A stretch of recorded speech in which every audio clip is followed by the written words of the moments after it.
Станок вже запустили, його повністю відревізували, повністю він був розібраний, коробка, я не знаю, як ця частина називається, вибачаюсь.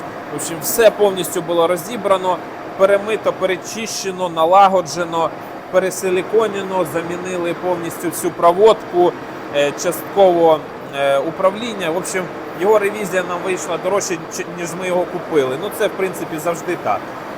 Ну і, в принципі, сьогодні ми вже будемо ставити його на місце, чіпляти патрон. І я думаю, що будемо вже пускати першу стружку.